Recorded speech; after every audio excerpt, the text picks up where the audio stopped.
Ah ben voilà, Rafinha avait pourtant dit à tous les supporters de l'Atlético de Madrid qui seront éliminés au prochain tour. Et ben voilà ça. L'incroyable Diego Simeone qui a laissé en repos tous les titulaires en Liga pendant 5 semaines consécutives pour finalement faire 2 tirs cadrés de demi-finale en Ligue des Champions. C'est quelque chose de malade, mais qu'est-ce qui se passe? Ce qui est le plus marrant dans tout ça, c'est que l'Atlético de Madrid termine encore une saison sans titre pour la 5e année consécutive. Mais les gars, vous êtes maudits ou quoi? Mais la seule personne qui me fait de la peine là-bas au sein de l'Atlético de Madrid, c'est Antoine Griezmann. Car en 10 saisons avec l'Atlético de Madrid, Antoine Griezmann n'a jamais gagné un titre majeur. 0 Liga, 0 Copa del Rey, 0 LDC. Mais qu'est-ce qui ne va pas? Il mérite mieux que ça. Et si on sort un peu de l'intrigue, Fred devait accorder un penalty aujourd'hui à l'Atlético de Madrid vis-à-vis de cette action. De quoi également que la but devait régler la faute qu'on a fait sur Simeone. Parce que là, on voit directement que le joueur d'Arsenal a essayé de le déséquilibrer. Alors pourquoi l'arbitrage n'a pas fait l'effort au moins de regarder la VAR? C'est quelque chose de malade. Alors sur un classement que Diego Simeone a proposé aujourd'hui, on constate que c'est un classement 4-4-2. Mais la question que moi je me pose, pourquoi Diego Simeone n'a pas essayé de réfléchir? Il pensait que Arsenal devait encore jouer le handball une fois de plus aujourd'hui. Tellement j'ai vu l'Atlético de Madrid en train de jouer encore le même football du match aller. Et c'est pas ça le football, arrêtez de nous produire du handball. Alors si on vient directement en termes de première période, pour moi, il tient à préciser, c'était un match très fermé typique d'une finale. Arsenal s'est permis de prendre progressivement le contrôle du ballon en termes de première période. L'Atlético de Madrid se contentait seulement de rester impact et dangereux en compte. Tellement Arsenal était soudé vis-à-vis de sa défense, les gars ont pu amener la canard jusqu'à la 45e minute. C'est là où le but a surgi par Saka. L'action de but était extrêmement impeccable. Frappe de Leandro repoussée par Jean Oblak. Saka a essayé de bien suivre le ballon et marque sur un rebond. Directement c'était au fond du filet. On a pu faire des investigations, regarder si c'était le but, mais bref, on a constaté qu'il n'était pas hors.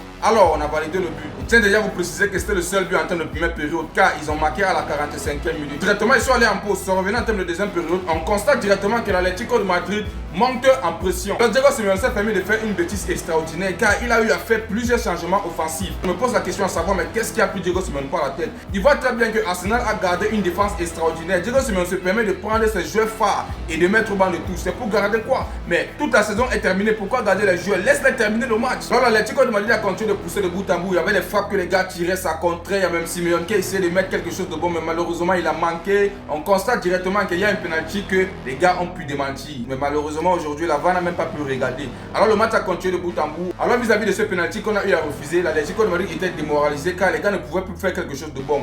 Tellement Arsenal avait une défense solide. Comme par les défenses, vous connaissez très bien Saliba, vous connaissez très bien Gabriel. Je tiens aussi à préciser que le gardien qu'on appelle David Raya aujourd'hui était au rendez-vous à 100%. Et Arsenal aujourd'hui a pu très bien gérer son temps faible en termes de deuxième période. Bref les gars, on constate directement que Arsenal est qualifié pour la finale en termes de LDC. Et Simeone, tu peux dire au revoir, va à la maison. Ah, tu es malchanceux. Qu'est-ce que tu pensais? Tu pensais que tu devais... Non les gars, n'oubliez pas de vous abonner, de partager au maximum car c'est ça qui fait le référencement. Et on se dit à plus pour une nouvelle vidéo.